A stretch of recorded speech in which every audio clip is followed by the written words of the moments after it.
What is up, YouTube? Dottz Gaming back today with another Arena Comp overview video. So, as usual, today's going to cover class specs, strengths, weaknesses, goal of the comp, how to stop, just a general overview of the comp, and it's my opinion about how it should be beaten, what its strengths are, all that good jazz.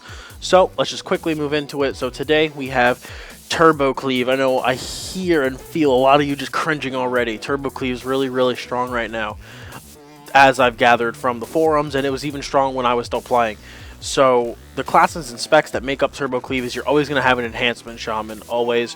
Warrior specs can vary, although I believe arms is what you'll see most often, and the healer can choose between a paladin and a druid. They each have their own strengths and their own weaknesses with what they bring to the comp, but you know, try them both out and see what you feel. The biggest strength of this comp, and I'm sure if you've ever played against it, you know, the burst is absolutely mind-bogglingly high. It is so big and can come so fast and so quick, and you always need to just be on your toes and be ready for it. And they excel at training and swapping targets, because both the warrior and the shaman bring instant burst cooldowns and can just flip on a dime.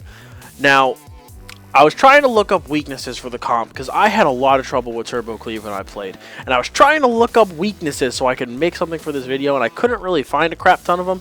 So I just kind of made up two that I thought of off the top of my head. I know melee cleaves like this specifically are going to struggle with a lot of CC, like our God comp. You know, TSG can generally handle it because the Death Knight brings a lot of CC breaks to the table.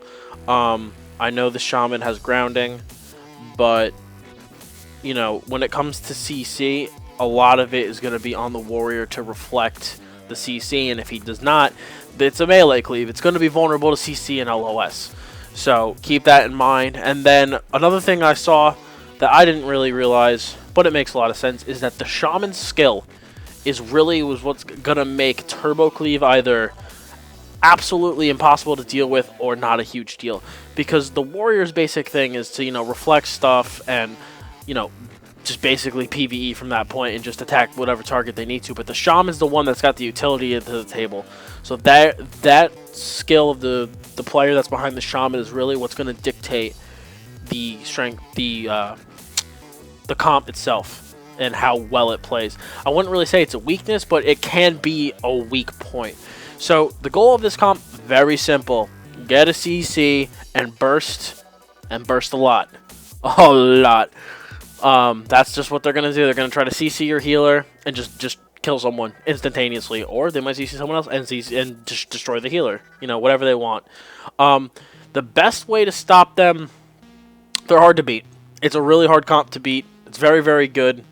But from what I've seen, from what I've researched, and from my experiences, you generally want to CC the Sham/healer and go for the warrior when it comes to your damage and your burst.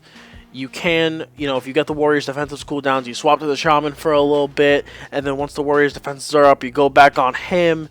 If you're having trouble killing the warrior, you can go on the shaman, try that, or maybe try the healer. It's going to kind of vary from game to game, but I think that your best game plan going into it is to try to keep your CC on the shaman and the healer and just train the warrior. Just train him down. But that's just my opinion. I know Turbo Cleave's a really hard comp to beat, but that's all we got for this week, guys. Thank you for watching. If you enjoyed the series, please give this a like, subscribe for more content like this. The league content will be coming soon. So have a good day, guys, and stay frosty. Wake up, it's another day to raise up my odds. Of course I'm on my way up, and with great fans it gets easier to stay up, and great fans coming easier than layups.